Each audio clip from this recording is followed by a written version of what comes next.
Good morning and welcome to Faith Family United Church of Christ Bible Study.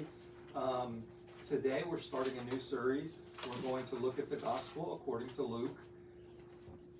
Oh, excuse me.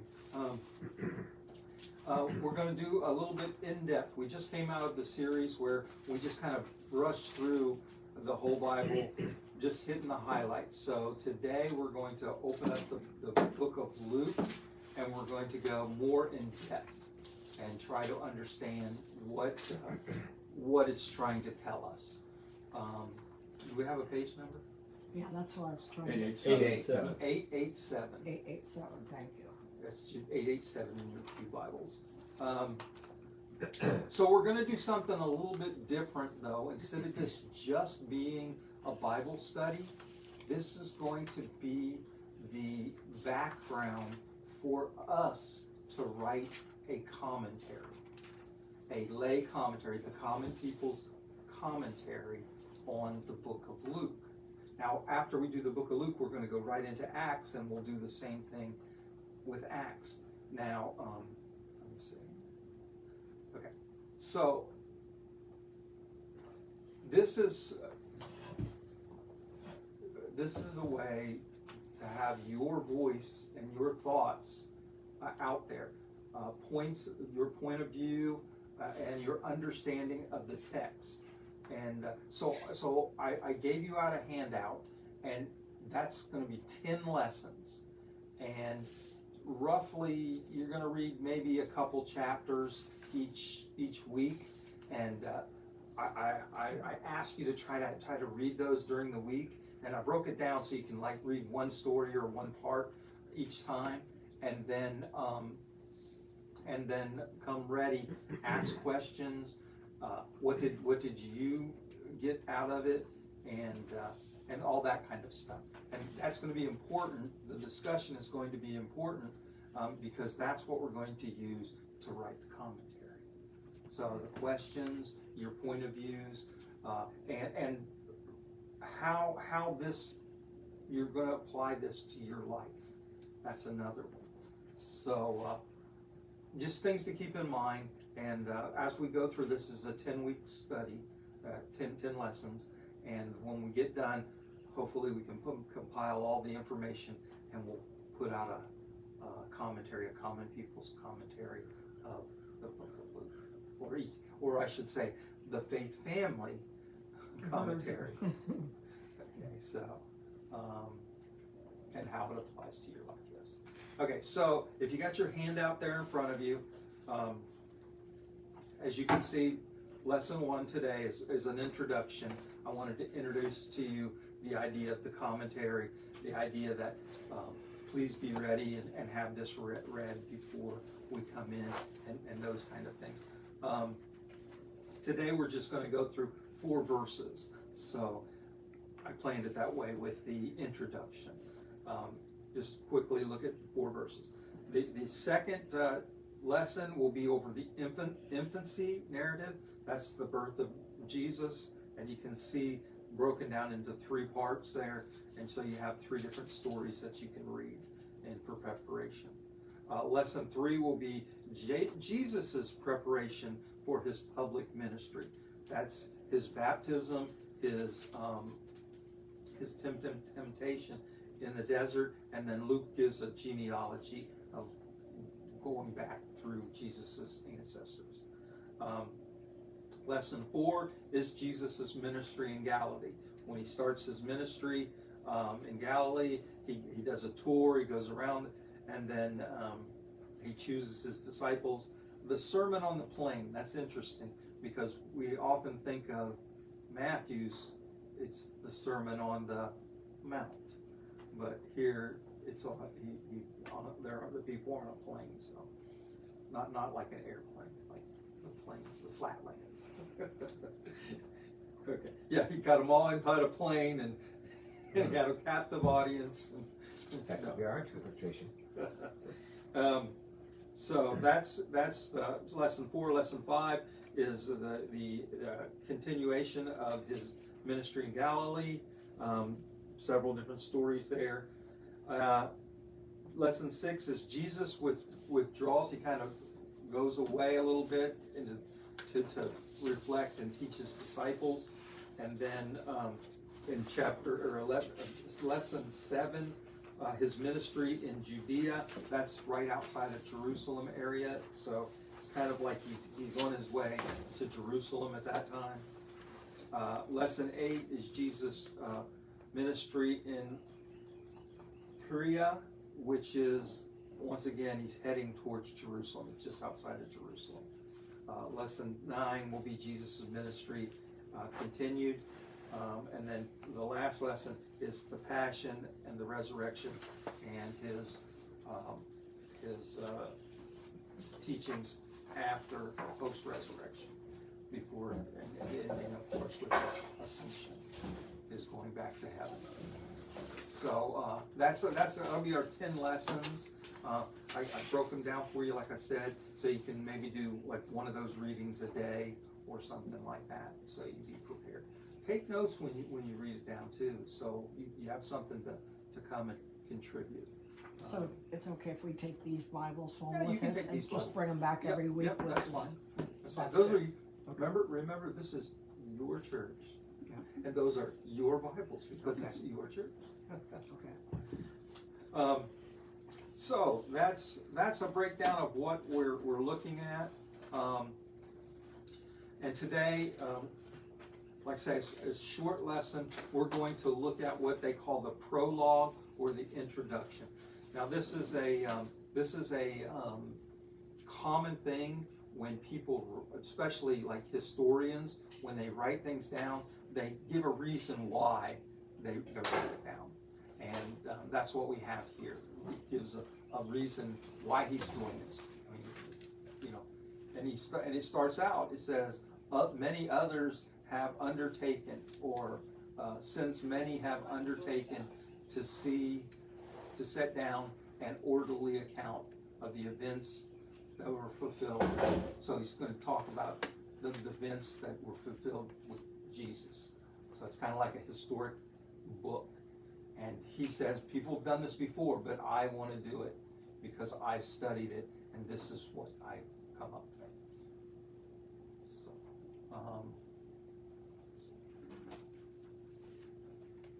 one of the things that we notice let's go ahead and start by reading the prologue, since it's only 4 verses. Does anybody want to read that? I can read it. I'll read. Want me to read it? Yep. Inasmuch as many have undertaken to compile a narrative of the things which have been accomplished among us, just as they were delivered to us by those who from the beginning were eyewitnesses and ministers of the word. It seemed good to me also, having followed all things closely for some time past, to write an orderly account for you, most excellent Theophilus, that you may know the truth concerning the things of which you have been informed. Great. So what are some of the things that you take out of those 4 sentences? Actually, it's 1 sentence in Greek, but 4 verses here. First of all, Luke is establishing that he's the author. That's right. Like I said, that's a classical idea, you know. But the thing is, he doesn't identify himself. No, but he also is giving you that he's done research. He's done research. And who his audience is. And where does his research come from? This is important. People have seen, eyewitnesses. So yeah, he's going to the idea that he's going to the horse's mouth, right? He's not hearing secondhand or third-hand information. He went to the people that actually saw it happen. You know, you think of a news reporter, and the news reporter isn't going to go to someone and says, "Hey, did you see what happened?" "Oh, well, no, I didn't, but my cousin tells me that his sister saw." You know. Yeah. So we're getting around all of that. And did you see what happened? Yes. Let me tell you what happened. So this is what I saw. So you go into eyewitnesses. That's important, and that's important for the validity of his writing. So What does that last sentence mean? He's like presenting it to Theophilus? Is that a person or? That's another one, and I'm going to hold off on that Okay. before we get there, because that's a big one. I've often said Theophilus is actually a Greek name. It's a common Greek name, and but if you break it down, it means lover of God or friend of God, and so there's some discussion on that. Okay, so you most Excellent friend, Theophilus. friend. So okay, so we were establishing the validity of it because he went and seen eyewitnesses. That's important. What else do we notice here? He Who- wants you to read it and discern for yourselves. Exactly. So the idea is people have been having churches. Okay, if you recall, when we went through the Gospels, Luke's Gospel is actually written after Matthew's and after Mark's, and after the churches have already been established. So we're like almost like one generation away from all the apostles and the disciples from the stories in the gospel. So we're one generation away from that, and That's what I was going to ask you. So, like, how many years later from the actual occurrences? yeah, this would have happened after all the events in the next book that he writes, Acts, the book of Acts, Okay. which talks about the founding of the church, Pentecost and Yeah. Jesus's and that's where that's where return. this one, yeah. This, So I read this book one time called The Dear and Glorious Physician, and it talks about, it's a novel based on Luke and how he traveled around and gathered all the stories for how he wrote the gospel and the Acts of the Apostles. Oh, that's cool. So if you're looking for some kind of companion to read, it's a really, really good book, and it kind of gave you a really interesting perspective on the fact that he was like truly an investigative journalist, sort of, before there was such a thing. So and that's interesting, because when we get into the book of Acts, the next part of this lesson series, you'll see that he's with Paul as Paul goes around. So he's like they say he's Paul's physician, and so he's going around with Paul in Acts, and Paul's building these churches and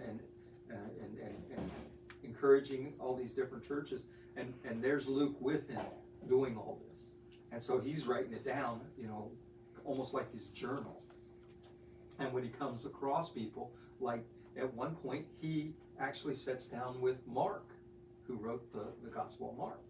So can you imagine that conversation? They're flying back and forth because Mark was supposed to be a protege of Peter, St. Peter. So Peter is with Mark, and Mark's writing the Gospel, and Luke is with Paul, and Luke's writing the Gospel. So, and those two happen to meet at one time, and so that's interesting. They're telling, it's two historians trading notes for their books. So anyway, sorry. So you said something about a generation, so to help me in my context, we'll just say Luke was wanting to write a story of Martin Luther King. Mhm. So in today's context, there are still people out there that were around when Martin Luther King was doing his work. Yes. So he would be interviewing those people and writing the book maybe today. Yes. So it's not all that many years, but a good number of years. If you can think of like the March on Selma.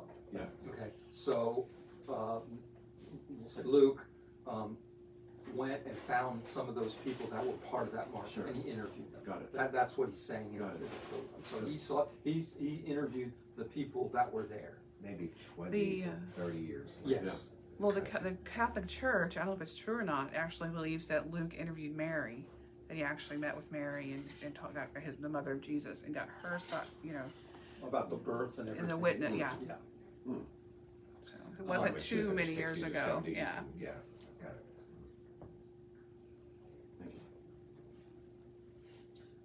So, and it says here, he kind of has a goal in mind to this, and it says, let's see, where is that? It says Theophilus, so that you may know the truth. Okay? Now, I wrote a paper when I was in seminary about Acts, and I proposed that the book of Acts was written to solidify Paul as an apostle, because the book of Luke, followed by the book of Acts, tell the story of Jesus and then the beginning of the church. So both of them were written after all these churches had begun. And so Paul's writing letters to these churches, and these churches are reading them. And I'm sure that there's somebody's going, who the heck is Paul? You know? And can we believe that Yes. that he knows what he's talking Yeah, about? and so I believe that the book of Acts, it's almost split perfectly in half. The first part, you see John and Peter doing all these things, and then when Saul becomes Paul, and he starts doing almost the same exact things that Peter and John did at the beginning, like the same exact thing. So it's kind of like, here's Peter, and you know who Peter is, and this is what he did at the beginning of the church, and here's Paul, and this is what he's doing. Look, it's almost the same. They're both apostles of Jesus Christ. Which goes back to the last sentence. Which So is, that you may know the truth. about Exactly. things you've heard about. So that's my proposal. That's what I say about the reason why he wrote this. He wrote the gospel, and then he wrote Acts. He wrote the gospel, and then people were reading the gospel, and they're like, but there's no Paul in the gospel.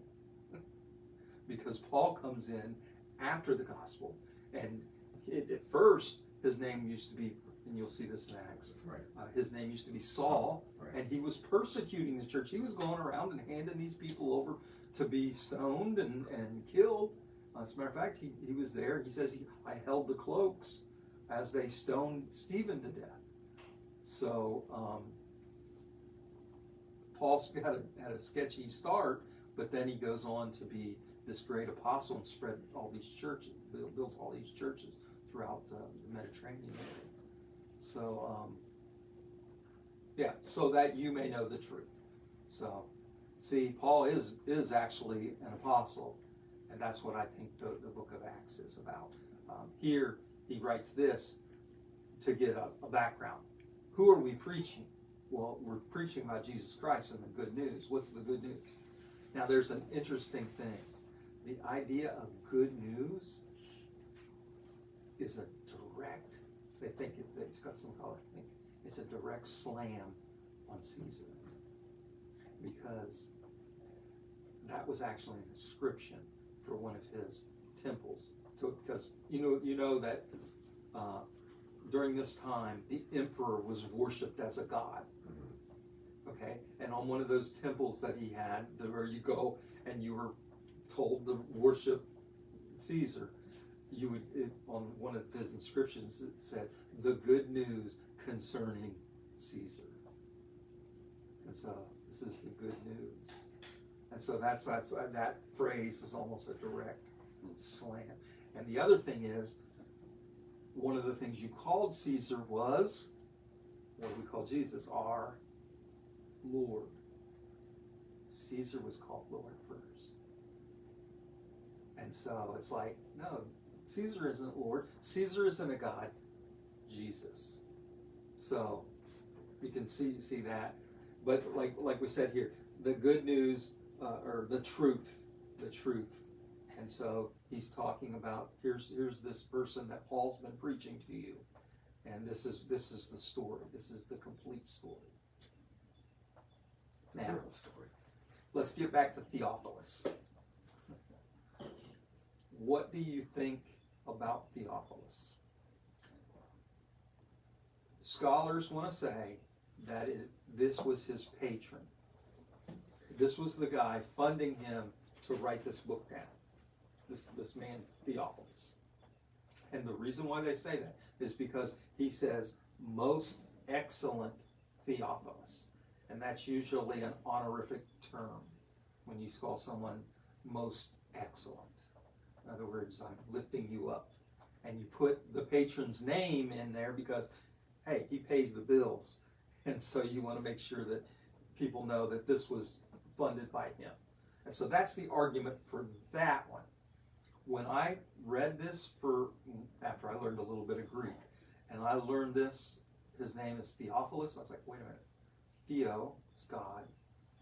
Phileo, Philis, is love, kind of a brotherly love, where we get Philadelphia from. So, God, lover of God. He's talking to everybody. That's what I thought too. Exactly. How He's I read talking to anybody that is seeking the truth and loves God. That's who this book is written to. Now, I thought that for a long time, and I'm like, And then, guess what? I come up with Origen, who actually said the very same thing.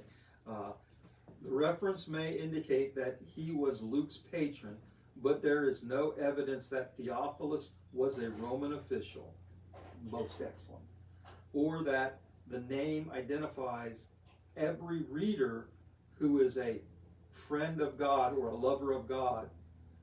That's what Origen said. And Origen was a early church leader, a bishop in the 2nd century, the beginning of the early 2nd century. So here you got someone still close to the beginning of the church, and that's what he thought when this came out. You know, that Luke was talking about all the lovers of God, all the believers, and all those that are seeking the truth. So that's interesting. What do you all think? I like that version. I think so too, because it kind of makes it personal. Mm-hmm. It's not, oh, he's writing this book to this other. I dedicate this book to whoever.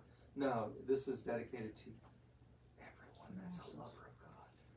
I like that too. Mm-hmm. What do you think, Wes? I agree. You like the written to everyone? That's the most important part. Yeah. That's why I never, not that I read this a lot, but I never quite grasped what that last sentence was all about. Yeah. So, but it makes better sense to me now. But you can see, is it important? Is it important? Is it something that we got to hold on to? I don't think so, because if he's writing a book to let's say the man Theophilus, who was his patron and paid for everything, and he wants to throw his name in there, but it says it so that you may know the truth. Well, that you know, so Whoever you I are. want to know the truth too. So yeah, Whoever you are. yeah, That exactly. includes everyone. So I don't think it's that important that we dwell on that idea, but I've always thought that like Peter said, he's talking to everyone that's a believer and loves God. So, does that answer your question? Yeah. Okay. So that's pretty much it for this lesson. I said I wanted to make it short because we had to get some introductory stuff going and hand those handouts out. Have any questions? So next week we'll get into lesson 2 then? Yes, next week So will be that's lesson what we 2. should read at home? Yes, those three little sections there. Okay. So basically, for the people at Facebook that might be wanting to prepare for next week, Yes. they should read all of chapter Luke 1 and Luke 2. Yes, I will put this. I will put this in the comments of the video. So the breakdown of our little sheet here. Okay. And that way everybody that's watching from home or watching on YouTube can also read. And please, if you're at home, if you're not able to join us here in person, send us your comments, because those comments, we'll use those comments in the writing of our commentary as well. Thank you. Thank you. Thank you.